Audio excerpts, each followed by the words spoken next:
ਸਤਿ ਸ਼੍ਰੀ ਅਕਾਲ ਪੀਐਨਸੀਐਨ ਦੇਖ ਰਹੇ ਸਾਰੇ ਹੀ ਦਰਸ਼ਕਾਂ ਦਾ ਖਬਰਾਂ ਦੇ ਇਸ ਬੁਲੇਟਿਨ ਵਿੱਚ ਸਵਾਗਤ ਹੈ। ਖਬਰਾਂ ਦੀ ਸ਼ੁਰੂਆਤ ਹੈਡਲਾਈਨਸ ਦੇ ਨਾਲ ਕਰਾਂਗੇ। ਉੱਤਰ ਪੱਛਮੀ ਬ੍ਰਿਟਿਸ਼ ਕੋਲੰਬੀਆ ਦੇ ਵਿੱਚ ਆਇਆ ਹੜ੍ਹ, ਕਈ ਘਰ ਕਰਵਾਏ ਗਏ ਖਾਲੀ, ਇੱਕ ਘਰ ਦੀ ਬੇਸਮੈਂਟ ਦੇ ਵਿੱਚ ਪਾਣੀ ਭਰਨ ਕਰਕੇ ਮੌਤ।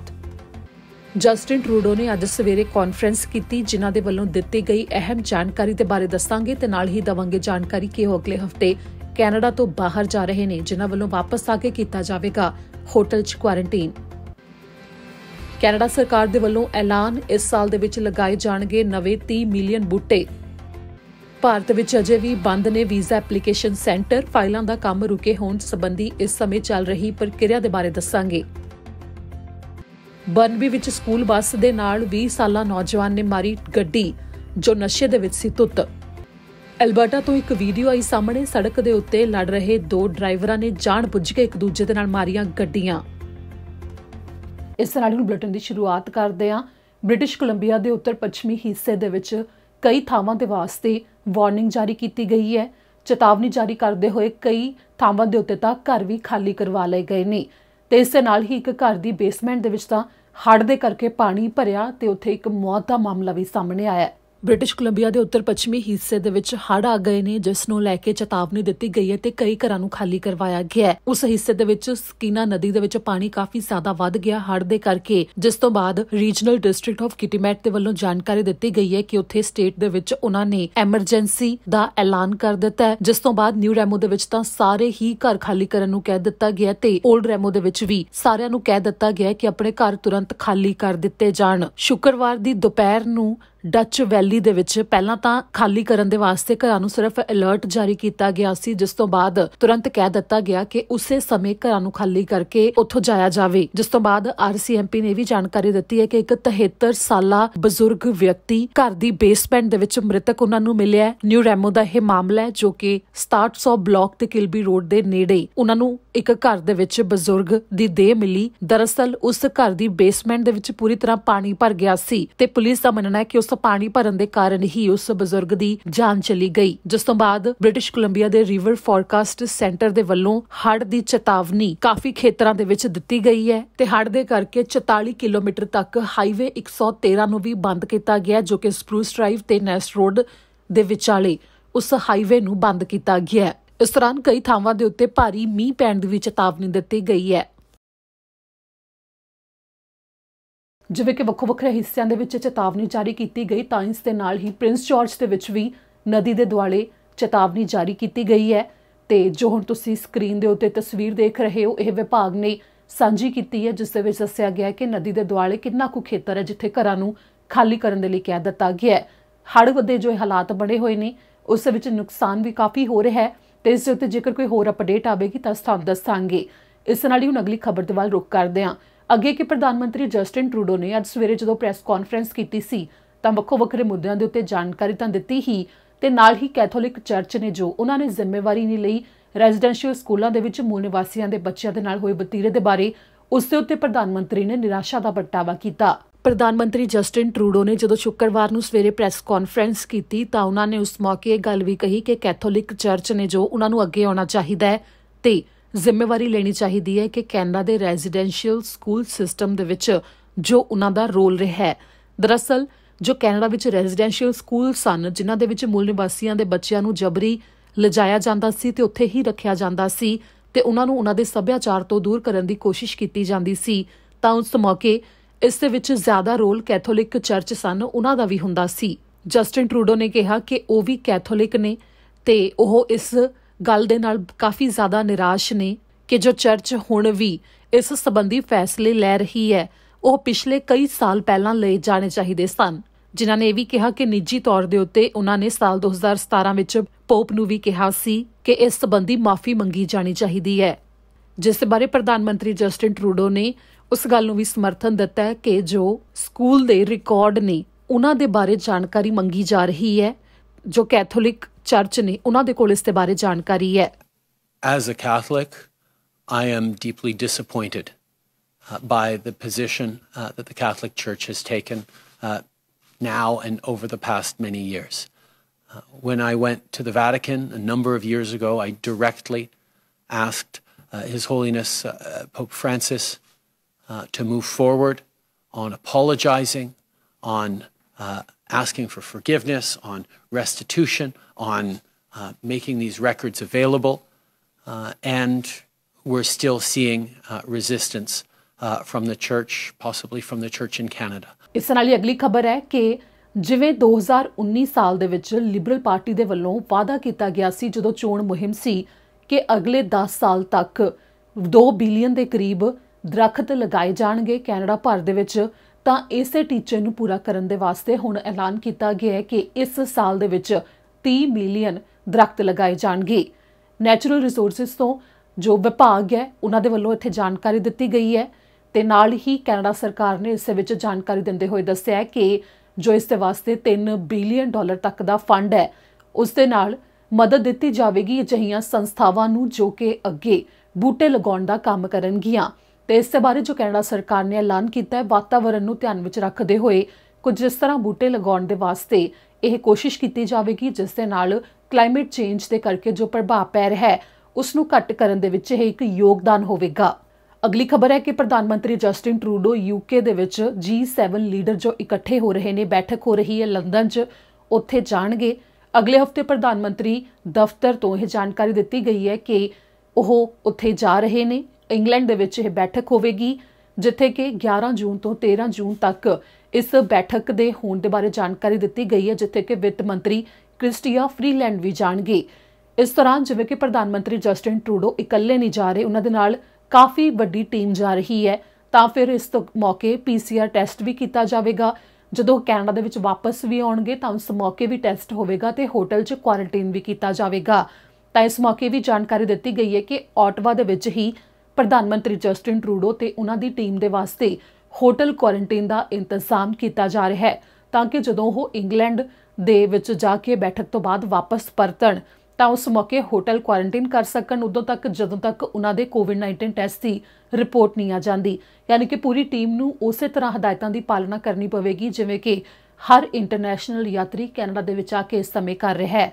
ਇੱਥੋਂ ਨੂੰ ਇਹ ਵੀ ਦੱਸ ਦਈਏ ਕਿ ਯੂਕੇ ਦੇ ਵਿੱਚ ਜੋ ਇਹ ਬੈਠਕ ਹੋਣ ਜਾ ਰਹੀ ਹੈ ਉੱਥੇ ਮੁੱਖ ਤੌਰ ਦੇ ਉੱਤੇ ਜੋ ਚਰਚਾ ਹੋਣ ਵਾਲੀ ਹੈ ਉਸ ਦੇ ਵਿੱਚ ਜਿੱਥੇ ਇੱਕ ਪਾਸੇ ਗਲੋਬਲ ਪੱਧਰ ਦੇ ਉੱਤੇ ਆਰਥਿਕਤਾ ਨੂੰ ਮੁੜ ਤੋਂ ਲੀਹ ਤੇ ਲਿਆਉਣ ਦੇ ਲਈ ਜੋ ਕਦਮ ਚੁੱਕਣੇ ਜਾਣੇ ਨੇ ਉਸ ਦੇ ਬਾਰੇ ਗੱਲਬਾਤ ਹੋਵੇਗੀ ਤਾਂ ਨਾਲ ਹੀ ਕੋਵਿਡ-19 ਨਾਲ ਜੁੜਿਆ ਵੈਕਸੀਨ ਪਾਸਪੋਰਟ ਦਾ ਫੈਸਲਾ ਹੈ ਜੋ ਉਸ ਨੂੰ ਲੈ ਕੇ ਵੀ ਇਸ ਤੋਂ ਬਾਅਦ ਕੋਈ ਵੱਡਾ ਫੈਸਲਾ ਸਾਹਮਣੇ ਆ ਸਕਦਾ ਹੈ ਕਿਉਂਕਿ ਇਸ ਦੇ ਉੱਤੇ ਖਾਸ ਤੌਰ ਤੇ ਚਰਚਾ ਹੋਣ ਵਾਲੀ ਹੈ। ਹੁਣ ਅੱਗੇ ਖਬਰ ਉਹਨਾਂ ਦੇ ਵਾਸਤੇ ਜਿਹੜੇ ਕਿ ਉਡੀਕ ਕਰ ਰਹੇ ਨੇ ਵੀਜ਼ਾ ਐਪਲੀਕੇਸ਼ਨ ਸੈਂਟਰਸ ਦੇ ਖੋਲ੍ਹਣ ਦੇ ਬਾਰੇ। ਕਈਆਂ ਨੂੰ ਇਸ ਮੌਕੇ ਭਰਮਾਇਆ ਵੀ ਜਾ ਰਿਹਾ ਹੈ। ਬਹੁਤ ਸਾਰੀਆਂ ਤੁਸੀਂ ਸੋਸ਼ਲ ਮੀਡੀਆ ਦੇ ਉੱਤੇ ਅਜਿਹੀ ਜਾਣਕਾਰੀ ਵੀ ਦੇਖਦੇ ਹੋਵੋਗੇ ਜਿਸ ਦੇ ਵਿੱਚ ਕੁਝ ਅਜਿਹਾ ਕਿਹਾ ਜਾਂਦਾ ਹੈ ਕਿ ਜਲਦ ਹੀ ਖੁੱਲਣ ਵਾਲੇ ਨੇ ਵੀਜ਼ਾ ਐਪਲੀਕੇਸ਼ਨ ਸੈਂਟਰ ਜਾਂ ਫਿਰ ਹੋ ਗਿਆ ਵੱਡਾ ਐਲਾਨ ਇਸ ਦੇ ਬਾਰੇ। ਤੇ ਇਸ ਦੇ ਨਾਲ ਹੀ ਸੋਸ਼ਲ ਮੀਡੀਆ ਦੇ ਉੱਤੇ ਨਾ ਸਿਰਫ ਇਹ ਸਗੋਂ ਕੈਨੇਡਾ ਵਿੱਚ ਨੌਕਰੀਆਂ ਦੇ ਬਾਰੇ ਵੀ ਭਰਮਾਉਣ ਦੇ ਬਾਰੇ ਕਈ ਪੋਸਟ ਪਾਏ ਜਾਂਦੇ ਨੇ। ਤਾਂ ਇਸੇ ਨੂੰ ਲੈ ਕੇ ਵੀਜ਼ਾ ਐਪਲੀਕੇਸ਼ਨ ਸੈਂਟਰਸ ਵੱਲੋਂ ਭਾਰਤ ਵਿੱਚ ਜਾਣਕਾਰੀ ਦਿੱਤੀ ਗਈ ਹੈ ਤੇ ਲੋਕਾਂ ਨੂੰ ਸਾਵਧਾਨ ਰਹਿਣ ਦੇ ਲਈ ਕਿਹਾ ਗਿਆ ਹੈ। ਇਸ ਦੌਰਾਨ ਜੋ ਫਾਈਲਾਂ ਦੀ ਪ੍ਰਕਿਰਿਆ ਹੈ ਉਹ ਹੌਲੀ ਤਾਂ ਹੈ ਕਿਉਂਕਿ ਕੋਵਿਡ-19 ਦੇ ਕਰਕੇ ਜੋ ਇਸ ਸਮੇਂ ਹਾਲਾਤ ਬਣੇ ਹੋਏ ਨੇ ਉਸ ਦੇ ਕਰਕੇ ਪ੍ਰਕਿਰਿਆ ਦੇ ਉੱਤੇ ਵੀ ਪ੍ਰਭਾਵ ਪਿਆ ਹੈ। ਜੋ ਬਾਰ-ਬਾਰ ਸਵਾਲ ਪੁੱਛੇ ਜਾ ਰਹੇ ਨੇ ਸਪਾਊਸਲ ਵੀਜ਼ਾ ਐਪਲੀਕੇਸ਼ਨ ਤੇ ਨਾਲ ਹੀ ਵਰਕ ਪਰਮਿਟ ਵਾਲੇ ਤਾਂ ਉਹਨਾਂ ਦੇ ਵਾਸਤੇ ਵੀ ਇਹੋ ਹੈ ਕਿ ਜੋ ਇਸ ਸਮੇਂ ਇਮੀਗ੍ਰੇਸ਼ਨ ਵਿਭਾਗ ਦੇ ਵੱਲੋਂ ਪ੍ਰਕਿਰਿਆ ਚਲਾਈ ਜਾ ਰਹੀ ਹੈ ਉਸ ਮੁਤਾਬਕ ਸਿਰਫ ਪਹਿਲਾਂ ਪਹਿਲ ਦੇ ਆਧਾਰ ਦੇ ਉੱਤੇ ਉਹਨਾਂ ਫਾਈਲਾਂ ਦੀ ਪ੍ਰਕਿਰਿਆ ਨੂੰ ਪੂਰਾ ਕੀਤਾ ਜਾ ਰਿਹਾ ਹੈ ਜਿਨ੍ਹਾਂ ਨੇ ਫੈਮਿਲੀ ਕਲਾਸ PR ਦੇ ਵਾਸਤੇ ਫਾਈਲਾਂ ਲਾਈਆਂ ਹੋਈਆਂ ਨੇ ਜਾਂ ਫਿਰ ਜਿਹੜੇ ਇੰਟਰਨੈਸ਼ਨਲ ਸਟੂਡੈਂਟ ਨੇ। ਉਹਨਾਂ ਤੋਂ ਇਲਾਵਾ ਜਿਵੇਂ ਕਿ ਸਪਾਊਸਲ ਓਪਨ ਵਰਕ ਪਰਮਿਟ ਹੈ ਤੇ ਕੁਝ ਅਜਿਹੀਆਂ ਫਾਈਲਾਂ ਨੇ ਉਹਨਾਂ ਦੀ ਵਾਰੀ ਹਜੇ ਨਹੀਂ ਆਈ ਤੇ ਨਾ ਹੀ ਵਿਜ਼ਿਟਰ ਵੀਜ਼ਾ ਦੇ ਬਾਰੇ ਕੋਈ ਵੀ ਪ੍ਰਕਿਰਿਆ ਚੱਲ ਰਹੀ ਹੈ। ਇਸ ਦੇ ਬਾਰੇ ਕੋਈ ਜਾਣਕਾਰੀ ਦਿੱਤੀ ਗਈ ਹੈ। ਜੇਕਰ ਇਸ ਦੇ ਉੱਤੇ ਕੋਈ ਅਪਡੇਟ ਸਾਹਮਣੇ ਆਵੇਗੀ ਤਾਂ ਤੁਹਾਨੂੰ ਦੱਸਾਂਗੇ। ਪਰ ਇਸ ਮੌਕੇ ਕੈਨੇਡਾ ਦੇ ਵਿੱਚ ਵੀ PR ਦੀ ਜੋ ਪ੍ਰਕਿਰਿਆ ਚੱਲ ਰਹੀ ਹੈ ਉਹ ਪਹਿਲ ਦੇ ਆਧਾਰ ਦੇ ਉੱਤੇ ਉਹਨਾਂ ਦੀ ਚੱਲ ਰਹੀ ਹੈ ਜਿਹੜੇ ਕਿ ਪਹਿਲਾਂ ਤੋਂ ਕੈਨੇਡਾ ਦੇ ਵਿੱਚ ਮੌਜੂਦ ਨੇ। ਤੇ ਇਸ ਨਾਲ ਹੀ ਵੀਜ਼ਾ ਐਪਲੀਕੇਸ਼ਨ ਸੈਂਟਰਸ ਦੇ ਵੱਲੋਂ 2 ਜੂਨ ਨੂੰ ਇੱਕ ਅਪਡੇਟ ਵੀ ਦਿੱਤੀ ਗਈ ਜਿਸ ਦੇ ਵਿੱਚ ਉਹਨਾਂ ਨੇ ਕਿਹਾ ਕਿ ਭਾਰਤ ਵਿੱਚ ਹਾਈ ਕਮਿਸ਼ਨ ਨੇ ਜੋ ਜਾਣਕਾਰੀ ਦਿੱਤੀ ਉਸ ਮੁਤਾਬਕ ਹਜੇ ਵੀਜ਼ਾ ਐਪਲੀਕੇਸ਼ਨ ਸੈਂਟਰ ਖੋਲ੍ਹਣ ਦੇ ਬਾਰੇ ਕੋਈ ਤਰੀਕ ਤੈਅ ਨਹੀਂ ਕੀਤੀ ਗਈ ਕਿਉਂਕਿ ਕੋਵਿਡ-19 ਦੇ ਕਰਕੇ ਜੋ ਹਾਲਾਤ ਬਣੇ ਹੋਏ ਨੇ ਉਹ ਉਸੇ ਤਰ੍ਹਾਂ ਬਰਕਰਾਰ ਨੇ ਤੇ ਜਦੋਂ ਤੱਕ ਇਸ ਦੇ ਵਿੱਚ ਸੁਧਾਰ ਨਹੀਂ ਹੋ ਜਾਂਦਾ ਉਦੋਂ ਤੱਕ ਵੀਜ਼ਾ ਐਪਲੀਕੇਸ਼ਨ ਸੈਂਟਰ ਨਹੀਂ ਮੁੜ ਤੋਂ ਖੋਲ੍ਹੇ ਜਾਣਗੇ। ਤੇ ਜੇਕਰ ਇਸ ਦੇ ਉੱਤੇ ਤੁਸੀਂ ਕੋਈ ਅਪਡੇਟ ਦੇਖਣੀ ਹੈ ਕਿ ਆਖਿਰ ਕਦੋਂ ਤੋਂ ਖੁੱਲਣਗੇ ਤੇ ਕਿੱਥੇ ਕਿੰਨੀ ਕੁ ਪ੍ਰਕਿਰਿਆ ਜੋ ਜਿਹੜਾ ਕੰਮ ਹੈ ਉਹ ਚੱਲ ਰਿਹਾ ਹੈ, ਸਰਵਿਸ ਕਿੰਨੀ ਕੁ ਦਿੱਤੀ ਜਾ ਰਹੀ ਹੈ, ਤਾਂ ਤੁਸੀਂ ਵੀਜ਼ਾ ਐਪਲੀਕੇਸ਼ਨ ਸੈਂਟਰਸ ਦੀ ਵੈਬਸਾਈਟ ਦੇ ਉੱਤੇ ਜਾ ਕੇ ਦੇਖ ਸਕਦੇ ਹੋ। ਉਸ ਵੈਬਸਾਈਟ ਦਾ ਲਿੰਕ ਵੀ ਅਸੀਂ ਇੱਥੇ ਕਮੈਂਟ ਬਾਕਸ ਦੇ ਵਿੱਚ ਸਾਂਝਾ ਕਰ ਦੇਵਾਂਗੇ। ਤੇ ਨਾਲ ਹੀ ਹਾਈ ਕਮਿਸ਼ਨ ਦੇ ਵੱਲੋਂ ਇੱਥੇ ਇਹ ਵੀ ਖਾਸ ਤੌਰ ਤੇ ਕਿਹਾ ਗਿਆ ਕਿ ਪਾਸਪੋਰਟ ਜਦੋਂ ਤੱਕ ਤੁਹਾਨੂੰ ਨਾ ਮੰਗਵਾਏ ਜਾਣ ਤੁਸੀਂ ਉਹਨਾਂ ਨੂੰ ਨਾ ਭੇਜੋ ਕੁਰੀਅਰ ਦੇ ਰਾਹੀਂ। ਅਗਲੀ ਖਬਰ ਬਰਨਬੀ ਤੋਂ। ਬਰਨਬੀ ਦੇ ਵਿੱਚ ਇੱਕ 20 ਸਾਲਾ ਡਰਾਈਵਰ ਨੇ ਗੱਡੀ ਸਕੂਲ ਬੱਸ ਦੇ ਵਿੱਚ ਮਾਰ ਦਿੱਤੀ। ਤੁਹਾਨੂੰ ਦੱਸ ਦਿਆਂ ਕਿ ਕੀ ਹੈ ਪੂਰਾ ਮਾਮਲਾ। ਬਰਨਬੀ ਵਿੱਚ ਇੱਕ ਮਾਮਲਾ ਸਾਹਮਣੇ ਆਇਆ ਜਦੋਂ ਵੀਰਵਾਰ ਦੇ ਦਿਨ ਇੱਕ ਗੱਡੀ ਚਲਾ ਰਹੇ ਵਿਅਕਤੀ ਨੇ ਸਕੂਲ ਬੱਸ ਦੇ ਵਿੱਚ ਟੱਕਰ ਮਾਰ ਦਿੱਤੀ। 20 ਸਾਲ ਦਾ ਉਹ ਨੌਜਵਾਨ ਸੀ ਜੋ ਗੱਡੀ ਚਲਾ ਰਿਹਾ ਸੀ ਤੇ ਉਹ ਨਸ਼ੇ ਦੇ ਵਿੱਚ ਧੁੱਤ ਸੀ। ਇਸ ਦੇ ਬਾਰੇ ਪੁਲਿਸ ਨੇ ਜਾਣਕਾਰੀ ਦਿੱਤੀ ਹੈ। ਪੁਲਿਸ ਦਾ ਕਹਿਣਾ ਹੈ ਕਿ ਵੀਰਵਾਰ ਨੂੰ 3:40 ਦੇ ਕਰੀਬ ਦਾ ਸਮਾਂ ਸੀ ਜਦੋਂ ਉਹਨਾਂ ਨੂੰ ਜਾਣਕਾਰੀ ਮਿਲੀ ਕਿ ਇੱਕ ਸਕੂਲ ਬੱਸ ਦੇ ਨਾਲ ਗੱਡੀ ਮਾਰ ਕੇ ਵਿਅਕਤੀ ਉੱਥੋਂ ਫਰਾਰ ਹੋਇਆ ਹੈ। ਬਰਨਬੀ RCMP ਨੇ ਇਸ ਦੇ ਬਾਰੇ ਜਾਣਕਾਰੀ ਦਿੱਤੀ, ਜਿਸ ਤੋਂ ਬਾਅਦ ਉਹਨਾਂ ਨੇ ਦੱਸਿਆ ਕਿ ਸਿਲਵਰ ਰੰਗ ਦੀ ਸੈਡਾਨ ਗੱਡੀ ਸੀ ਜਿਸ ਨੂੰ ਕਿ ਰੋਕਿਆ ਗਿਆ ਕਿਉਂਕਿ ਉਸਨੇ ਬੱਸ ਨਾਲ ਉਸ ਸਮੇਂ ਟੱਕਰ ਮਾਰੀ ਜਦੋਂ ਸਕੂਲ ਬੱਸ ਦੇ ਵਿੱਚ ਵਿਦਿਆਰਥੀ ਵੀ ਮੌਜੂਦ ਸਨ। ਇਸ ਮੌਕੇ ਬਚਾ ਰਿਹਾ ਕਿ ਕੋਈ ਵੀ ਜ਼ਖਮੀ ਨਹੀਂ ਹੋਇਆ, ਪਰ ਪੁਲਿਸ ਅਧਿਕਾਰੀਆਂ ਨੇ ਉਸ ਗੱਡੀ ਨੂੰ ਇੱਕ ਥਾਂ ਦੇ ਉੱਤੇ ਜਾ ਕੇ ਰੋਕ ਲਿਆ। ਸਕੂਲ ਬੱਸ ਬਰਨਬੀ ਦੇ ਸੇਂਟ ਹੈਲਨਸ ਕੈਥੋਲਿਕ ਸਕੂਲ ਤੋਂ ਸੀ। ਬਰਨਬੀ ਮਾਊਂਟੇਨ ਗੋਲਫ ਕੋਰਸ ਦੇ ਕੋਲ ਉਸ ਗੱਡੀ ਨੂੰ ਰੋਕਿਆ ਗਿਆ ਤਾਂ ਉਸ ਗੱਡੀ ਨੂੰ 20 ਸਾਲ ਦਾ ਨੌਜਵਾਨ ਚਲਾ ਰਿਹਾ ਸੀ ਜਿਸ ਨੇ ਕਾਫੀ ਨਸ਼ੇ ਕੀਤੇ ਹੋਏ ਸਨ ਤੇ ਪੁਲਿਸ ਨੇ ਜਦੋਂ ਉਸ ਦੀ ਗੱਡੀ ਦੀ ਤਲਾਸ਼ੀ ਲਈ ਤਾਂ ਉਸ ਦੇ ਵਿੱਚ ਉਹਨਾਂ ਨੂੰ ਕਾਫੀ ਜ਼ਿਆਦਾ ਕੈਸ਼ ਮਿਲਿਆ, ਗੈਰ ਕਾਨੂੰਨੀ ਨਸ਼ਾ ਮਿਲਿਆ ਤੇ ਕਈ ਹਥਿਆਰ ਵੀ ਮਿਲੇ। ਜੋ ਇਹ ਤਸਵੀਰ ਪੁਲਿਸ ਨੇ ਸਾਂਝੀ ਕੀਤੀ ਹੈ, ਜੋ ਸਮਾਨ ਉਸ ਦੀ ਗੱਡੀ ਦੇ ਵਿੱਚੋਂ ਬਰਾਮਦ ਹੋਇਆ ਹੈ। ਪੁਲਿਸ ਦਾ ਮੰਨਣਾ ਹੈ ਕਿ ਨਸ਼ਾ ਤਸਕਰੀ ਦੇ ਨਾਲ ਵੀ ਇਸ ਨੌਜਵਾਨ ਦਾ ਸਬੰਧ ਹੈ, ਜਿਸ ਨੂੰ ਲੈ ਕੇ ਉਸ ਦੇ ਉੱਤੇ ਕਈ ਮਾਮਲੇ ਦਰਜ ਹੋਏ ਨੇ ਤੇ ਜਿਵੇਂ ਕਿ ਇਹ ਮਾਮਲਾ ਬੱਚਿਆਂ ਦੀ ਸੁਰੱਖਿਆ ਨੂੰ ਲੈ ਕੇ ਸੀ ਤਾਂ ਇਸ ਦੇ ਵਿੱਚ ਗੰਭੀਰ ਰੂਪ ਦੇ ਵਿੱਚ ਉਸ ਦੇ ਉੱਤੇ ਕਾਰਵਾਈ ਕੀਤੀ ਜਾਵੇਗੀ। ਐਲਬਰਟਾ ਤੋਂ ਇੱਕ ਵੀਡੀਓ ਸਾਹਮਣੇ ਆਈ ਹੈ ਜਿਸ ਦੇ ਵਿੱਚ ਹਾਈਵੇ ਦੇ ਉੱਤੇ ਦੋ ਡਰਾਈਵਰ ਆਪਸ ਦੇ ਵਿੱਚ ਲੜਦੇ ਹੋਏ ਦਿਖਾਈ ਦੇ ਰਹੇ ਨੇ, ਜੋ ਕਿ ਗੱਡੀਆਂ ਵੀ ਆਪਸ ਦੇ ਵਿੱਚ ਮਾਰਦੇ ਨੇ। ਉਸ ਵਿੱਚ ਆਖਿਰ ਕੌਣ ਸਨ ਉਹ ਡਰਾਈਵਰ ਤੇ ਪੁਲਿਸ ਨੇ ਕੀ ਕਾਰਵਾਈ ਕੀਤੀ ਹੈ ਤੇ ਕਿੱਥੇ ਇਹ ਮਾਮਲਾ ਵਾਪਰਿਆ, ਕਿੱਥੋਂ ਦੀ ਇਹ ਵੀਡੀਓ ਹੈ, ਉਹ ਹੁਣ ਤੁਹਾਨੂੰ ਅਸੀਂ ਦੱਸਾਂਗੇ। ਐਲਬਰਟਾ ਦੇ ਵਿੱਚ ਸੜਕ ਦੇ ਉੱਤੇ ਲੜਾਈ ਕਰਨ ਵਾਲੇ ਦੋ ਵਿਅਕਤੀਆਂ ਦੇ ਉੱਤੇ ਮਾਮਲੇ ਦਰਜ ਹੋ ਗਏ ਨੇ। ਸੋਸ਼ਲ ਮੀਡੀਆ ਦੇ ਉੱਤੇ ਇੱਕ ਵੀਡੀਓ ਸਾਹਮਣੇ ਆਈ ਜਿਸ ਦੇ ਵਿੱਚ ਦੋ ਗੱਡੀਆਂ ਆਪਸ ਦੇ ਵਿੱਚ ਟੱਕਰ ਵੀ ਮਾਰਦੀਆਂ ਨੇ ਤੇ ਗੱਡੀ ਦੇ ਵਿੱਚੋਂ ਨਿਕਲ ਕੇ ਵਿਅਕਤੀ ਕਾਫੀ ਉੱਚੀ ਬੋਲ ਵੀ ਰਿਹਾ ਹੈ। ਇਸ ਵੀਡੀਓ ਦੇ ਰਾਹੀਂ ਇਹ ਸਮਝ ਆਉਂਦਾ ਹੈ ਕਿ ਦੋਵੇਂ ਗੱਡੀਆਂ ਦੇ ਵਿੱਚ ਮੌਜੂਦ ਵਿਅਕਤੀਆਂ ਦੀ ਲੜਾਈ ਚੱਲ ਰਹੀ ਹੈ।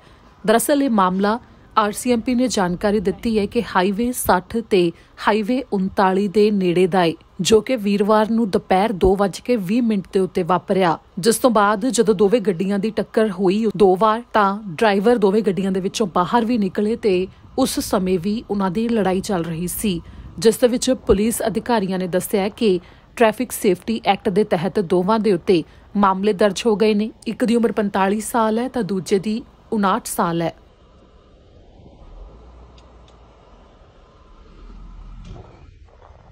ਜਿਵੇਂ ਕਿ ਟੀਕਿਆਂ ਦੀਆਂ ਡੋਜ਼ਸ ਲਗਾਤਾਰ ਕੈਨੇਡਾ ਦੇ ਵਿੱਚ ਪਹੁੰਚ ਰਹੀਆਂ ਨੇ ਤਾਂ ਇਸ ਨੂੰ ਲੈ ਕੇ ਕੈਨੇਡਾ ਸਰਕਾਰ ਨੇ ਜਾਣਕਾਰੀ ਦਿੱਤੀ ਹੈ ਕਿ ਅਗਸਤ ਦੇ ਅੰਤ ਤੱਕ ਹਰ ਹਫ਼ਤੇ 2 ਮਿਲੀਅਨ ਯਾਨੀ ਕਿ 20 ਲੱਖ ਦੇ ਕਰੀਬ ਫਾਈਜ਼ਰ ਦੇ ਟੀਕਿਆਂ ਦੀਆਂ ਡੋਜ਼ਸ ਕੈਨੇਡਾ ਵਿੱਚ ਪਹੁੰਚ ਰਹੀਆਂ ਨੇ। ਇਸ ਮੌਕੇ ਜਿਨ੍ਹਾਂ ਦੇ ਮੋਡਰਨਾ ਦੇ ਪਹਿਲੇ ਟੀਕੇ ਲੱਗੇ ਹੋਏ ਨੇ, ਦੂਜਾ ਮੋਡਰਨਾ ਦਾ ਟੀਕਾ ਹੀ ਕਈ ਲਗਵਾਉਣਾ ਚਾਹੁੰਦੇ ਨੇ, ਫਾਈਜ਼ਰ ਦਾ ਨਹੀਂ ਲਗਵਾਉਣਾ ਚਾਹੁੰਦੇ ਕਿ ਦੂਜੀ ਕੰਪਨੀ ਦਾ ਹੋ ਜਾਵੇਗਾ। ਤਾਂ ਇਸ ਨੂੰ ਲੈ ਕੇ ਇਸ ਮੌਕੇ ਅਧਿਕਾਰੀਆਂ ਦੇ ਵੱਲੋਂ ਇਹ ਜਾਣਕਾਰੀ ਦਿੱਤੀ ਜਾ ਰਹੀ ਹੈ ਕਿ ਮੋਡਰਨਾ ਦੇ ਟੀਕਿਆਂ ਦੀ ਸਪਲਾਈ ਹੈ ਜੋ ਇਸ ਸਮੇਂ ਜ਼ਿਆਦਾ ਆ ਨਹੀਂ ਰਹੀ, ਪਰ ਫਾਈਜ਼ਰ ਦੇ ਟੀਕੇ ਕਾਫੀ ਗਿਣਤੀ ਦੇ ਵਿੱਚ ਆ ਰਹੇ ਨੇ ਤੇ ਕੈਨੇਡਾ ਵਿੱਚ ਵੱਡੀ ਗਿਣਤੀ ਫਾਈਜ਼ਰ ਦੇ ਟੀਕੇ ਅਗਸਤ ਦੇ ਅੰਤ ਤੱਕ ਪਹੁੰਚਣਗੇ, ਜਿਸ ਨੂੰ ਲੈ ਕੇ ਟੀਚਾ ਮਿਥਿਆ ਗਿਆ ਕਿ ਸਤੰਬਰ ਤੱਕ ਜਿੰਨੇ ਵੀ ਕੈਨੇਡਾ ਵਾਸੀ ਕੋਵਿਡ-19 ਦਾ ਟੀਕਾ ਲਗਵਾਉਣਾ ਚਾਹੁੰਦੇ ਨੇ ਉਹਨਾਂ ਸਾਰਿਆਂ ਦੇ ਟੀਕਾ ਲੱਗ ਜਾਵੇ। ਅਗਲੀ ਖਬਰ ਹੈ ਕਿ ਕੈਨੇਡਾ ਦੇ ਵਿੱਚ ਸਟੈਟਿਸਟਿਕਸ ਕੈਨੇਡਾ ਦੇ ਵੱਲੋਂ ਜਾਣਕਾਰੀ ਦਿੱਤੀ ਗਈ ਹੈ। ਤਾਜ਼ਾ ਅੰਕੜੇ ਜੋ ਸਾਹਮਣੇ ਆਏ ਨੇ ਉਸ ਮੁਤਾਬਕ 68,000 ਨੌਕਰੀਆਂ ਨੇ ਹੋਰ ਕੈਨੇਡਾ ਦੇ ਵਿੱਚ ਚਲੀਆਂ ਗਈਆਂ ਨੇ। ਸਟੈਟਿਸਟਿਕਸ ਕੈਨੇਡਾ ਨੇ ਜਾਣਕਾਰੀ ਦਿੱਤੀ ਹੈ ਕਿ ਦੇਸ਼ ਦੀ ਆਰਥਿਕਤਾ ਦੇ ਵਿੱਚੋਂ ਮਈ ਮਹੀਨੇ 68,000 ਨੌਕਰੀਆਂ ਚਲੀਆਂ ਗਈਆਂ ਨੇ। ਤੀਜੀ ਵੇਵ ਜੋ ਕੋਵਿਡ-19 ਦੀ ਆਈ ਉਸ ਦੌਰਾਨ ਲੋਕਡਾਊਨ ਲੱਗੇ ਜੋ ਉਸ ਦਾ ਇਹ ਨਤੀਜਾ ਮੰਨਿਆ ਜਾ ਰਿਹਾ ਹੈ। ਜਿਸ ਤੋਂ ਬਾਅਦ ਇਹ ਵੀ ਜਾਣਕਾਰੀ ਦਿੱਤੀ ਗਈ ਹੈ ਕਿ ਮਈ ਮਹੀਨੇ ਬੇਰੁਜ਼ਗਾਰੀ ਦਰ 8.2% ਰਹੀ ਹੈ, ਜਦਕਿ ਅਪ੍ਰੈਲ ਦੇ ਵਿੱਚ 8.1% ਸੀ। ਇਸ ਬਾਰੇ ਅਧਿਕਾਰੀਆਂ ਨੇ ਜਾਣਕਾਰੀ ਦਿੱਤੀ ਹੈ। ਇਸ ਮੌਕੇ ਵੀ ਜਾਣਕਾਰੀ ਦਿੱਤੀ ਗਈ ਹੈ ਕਿ ਜੇਕਰ ਕੈਨੇਡਾ ਭਰ ਵਿੱਚ ਉਹ ਵਿਅਕਤੀ ਜਿਨ੍ਹਾਂ ਦੇ ਕੋਲ ਕੰਮ ਨਹੀਂ ਹੈ ਤੇ ਉਹ ਕੰਮ ਲੱਭ ਵੀ ਨਹੀਂ ਰਹੇ, ਉਹਨਾਂ ਨੂੰ ਵੀ ਜੋੜ ਲਿਆ ਜਾਵੇ ਤਾਂ ਬੇਰੁਜ਼ਗਾਰੀ ਦਰ ਮਈ ਮਹੀਨੇ 10.7% ਤੱਕ ਪਹੁੰਚਣੀ ਸੀ। ਨੌਕਰੀਆਂ ਚਲੇ ਜਾਣ ਨੂੰ ਲੈ ਕੇ ਜੋ ਤਾਜ਼ਾ ਰਿਪੋਰਟ ਆਈ ਹੈ ਉਸ ਦੇ ਬਾਰੇ ਪ੍ਰਧਾਨ ਮੰਤਰੀ ਜਸਟਿਨ ਟਰੂਡੋ ਨੇ ਅੱਜ ਜਦੋਂ ਸਵੇਰੇ ਪ੍ਰੈਸ ਕਾਨਫਰੰਸ ਕੀਤੀ ਉਸ ਦੇ ਵਿੱਚ ਵੀ ਜ਼ਿਕਰ ਕੀਤਾ, ਜਿਸ ਦੇ ਵਿੱਚ ਉਹਨਾਂ ਨੇ ਕੈਨੇਡਾ ਵਾਸੀਆਂ ਨੂੰ ਕਿਹਾ ਕਿ ਉਹ ਉਹਨਾਂ ਦੇ ਨਾਲ ਨੇ। ਜੇਕਰ ਉਹਨਾਂ ਦੀਆਂ ਨੌਕਰੀਆਂ ਗਈਆਂ ਨੇ ਤਾਂ ਉਹ ਵਿੱਤੀ ਮਦਦ ਕੈਨੇਡਾ ਸਰਕਾਰ ਤੋਂ ਲੈ ਸਕਦੇ ਨੇ, ਜੋ ਮਹਾਮਾਰੀ ਦੇ ਦੌਰਾਨ ਵਿੱਤੀ ਮਦਦ ਦੇਣ ਦੇ ਲਈ ਵੱਖੋ ਵੱਖਰੇ ਪ੍ਰੋਗਰਾਮ ਉਹਨਾਂ ਦੇ ਵੱਲੋਂ ਐਲਾਨੇ ਗਏ ਸਨ, ਉਹਨਾਂ ਦੇ ਤਹਿਤ ਮਦਦ ਲਈ ਜਾ ਸਕਦੀ ਹੈ। ਜਿਸ ਮੌਕੇ ਉਹਨਾਂ ਨੇ ਕਿਹਾ ਕਿ ਜਦੋਂ ਤੱਕ ਇਹ ਸੰਕਟ ਚੱਲ ਰਿਹਾ ਹੈ, ਉਸ ਮੌਕੇ ਕੈਨੇਡਾ ਸਰਕਾਰ ਕੈਨੇਡਾ ਵਾਸੀਆਂ ਦੇ ਨਾਲ ਪੂਰੀ ਤਰ੍ਹਾਂ ਮੌਜੂਦ ਹੈ, ਜਿਨ੍ਹਾਂ ਦੀ ਮਦਦ ਲਗਾਤਾਰ ਕੀਤੀ ਜਾਵੇਗੀ। Finally, I want to talk about this morning's news that the economy lost 68,000 jobs in May, particularly part-time jobs, because of the third wave. If you lost your job, we're here for you. The wage subsidy, the stronger and more flexible EI, the Canada Recovery Benefit, those were designed for you. We have your back as long as this crisis lasts. ਇਸ ਤਰ੍ਹਾਂ ਹੀ ਮੈਨੂੰ ਦਿਓ ਇਜਾਜ਼ਤ। ਸਤਿ ਸ਼੍ਰੀ ਅਕਾਲ।